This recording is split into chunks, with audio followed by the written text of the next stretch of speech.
kenapa Malaysia macam takut sangat dengan Amerika bila sebut BRICS? Tak, sebenarnya Amerika yang risau dengan BRICS.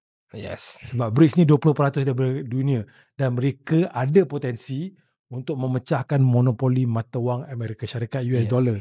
Kan, cuba kalau kawan-kawan ni kita kekurangan masa sikit. Kalau ada masa, kita tahu yang buat pertama kali dalam tempoh 50 tahun kebelakangan ini, Saudi Arabia menjual petrol kepada negara lain.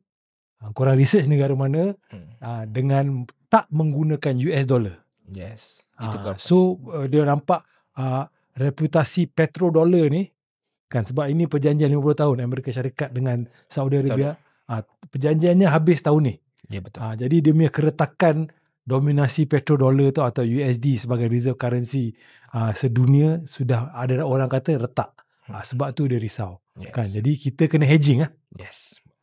Andai kata kita terus bersama di bawah semua mata wang di bawah payung US dollar, kita okey. Andai kata dominasi tu dipecahkan, kita okey. Yes. Jadi untuk saya, sebenarnya PMX ni buat perkara yang betul. Saya rasa semua ASEAN kenal. Apa yang kita kena risau sekarang ialah lepas ini pada tahun depan, dan ini bukan satu kritikan, tahun depan dia punya pengerusi ASEAN merupakan Filipina. Betul. Dan Filipina ni lebih pro Amerika daripada Malaysia. Itu satu benda yang kita kena perhatikan dengan lebih dekat lah. Yes, menarik.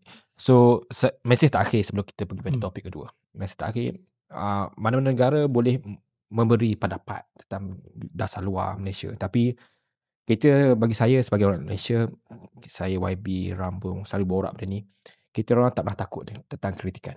Kritikan tu perlu, tapi lihat bahawa PMX akan kukuh dan memastikan dasar kita terus bebas dengan paksaan ataupun cuba untuk dipenjajahan dibuat. So, apa perkara yang berlaku di peringkat globalisasi, saya percaya peringkat kerajaan akan melakukan yang terbaik dalam memastikan yang pertama, kebaikan rakyat itu diutamakan.